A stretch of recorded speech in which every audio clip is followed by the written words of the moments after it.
What's good, John? What's good? Here in a minute.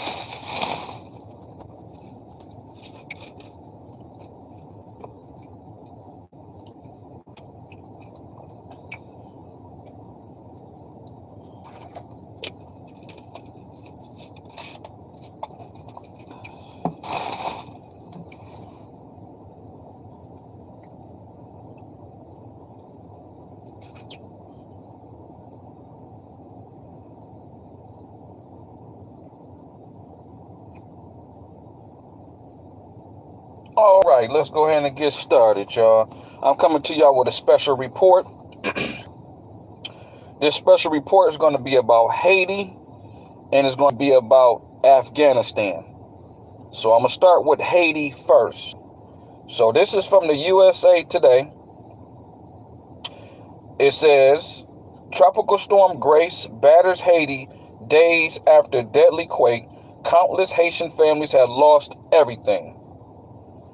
It says, a revitalized tropical storm Grace rolled across Haiti on Tuesday, pounding the region with drenching rains just days after a powerful earthquake devastated a swath of island nation's so-called southwestern claw. Up to 15 inches of rain were possible in some areas before the storm moves out Wednesday, forecasters said. The storm hit as thousands of Haitians dug through rubble looking for loved ones or hunted for shelter after Saturday's quake crumbled entire towns and left hospitals overwhelmed with injured. Sad. Let's continue to pray for Haiti. How can I say this, man? Like, I don't want to be disrespectful to my black folk because I love black people, but we full of shit. Because if that would have happened in France or somewhere where it was somewhere in Europe, Britain, somewhere like that, niggas would have had their Facebook, they Instagram, they would have had all their flags as a European flag. I don't even see a lot of niggas talking about Haiti or even giving prayers or anything to Haiti. Like, we so conditioned not to fuck with our own. It's sad, man. But what I want to touch on about the situation, it's sad, but I just want to touch on the Dominican Republic is next to Haiti. Haiti and the DR, share the island. How does every time an earthquake hit, any natural disaster or so-called natural disaster hit Haiti, how does the Dominican Republic never get hit? They got hit with a 7.2 earthquake Saturday. The DR didn't feel nothing. Tropical Storm Grace come through, doesn't hit the Dominican Republic, only hits Haiti. Like, make this make sense to me, y'all. And go back history-wise. From the last earthquake, from the last tropical storm, from the last earthquake, from the last tropical storm that Haiti been hit with in some years. The Dominican Republic never gets hit. How is that? And if y'all don't know, when y'all say, oh man, they on some conspiracy shit. If you know about Dubai, it gets so hot that they gotta create rain to try to cool it off in Dubai. So the people of Dubai, the government of Dubai has a machine that creates rain.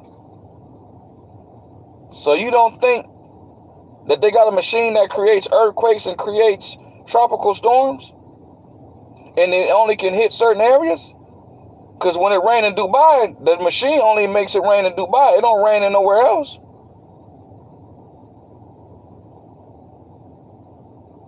We got to start thinking, man. We got to start thinking beyond what we be thinking, man. This shit is sad. We need to continue to pray for Haiti, but we also need to send money or whatever we can do to help Haiti. Them is our brothers and sisters. Everybody in Haiti is not a coon. Like, everybody in Jamaica is not a coon. Everybody in Africa is not a coon. Now, they definitely got coons where they at. Just like we got coons here in America. But them still our brothers and sisters, man. They going through it right now. I just couldn't imagine being over there, man. So the other thing I wanted to talk about was Afghanistan. Let me bring that article up.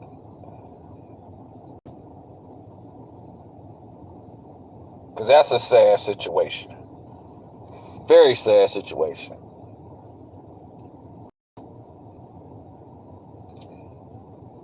Now, if anybody know about the war over in Afghanistan,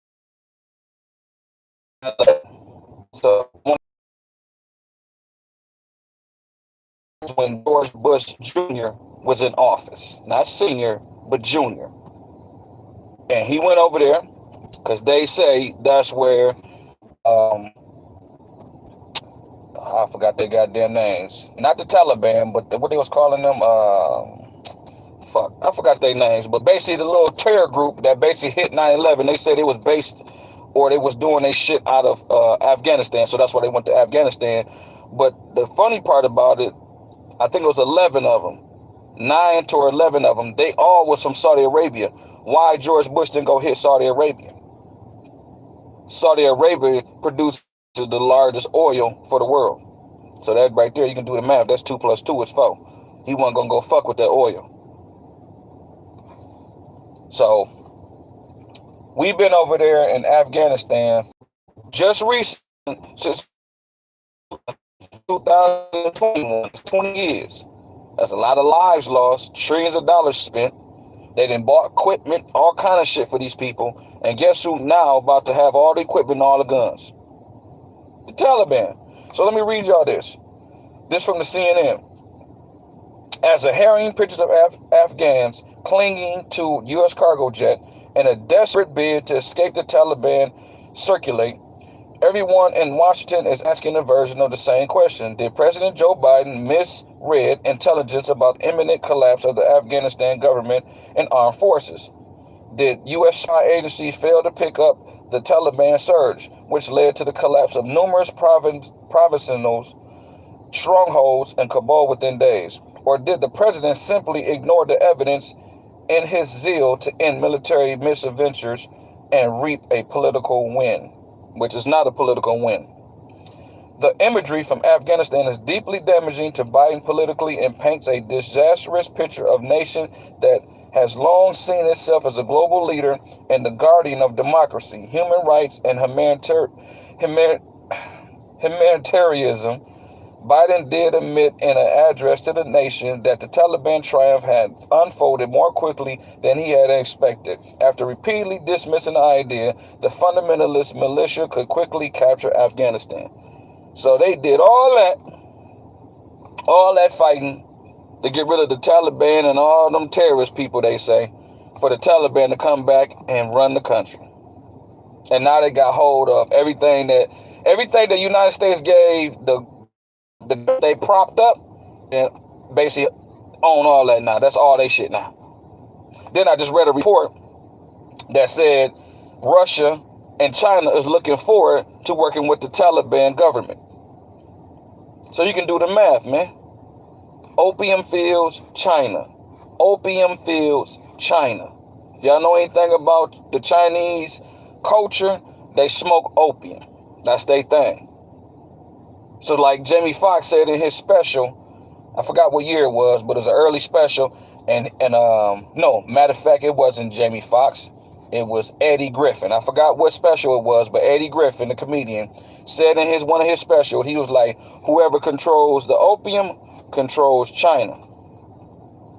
So now you got Russia and China over there basically willing to work with the Taliban government so they can get some of that opium. And if Russia can get a hold of it, then Russia gonna control China.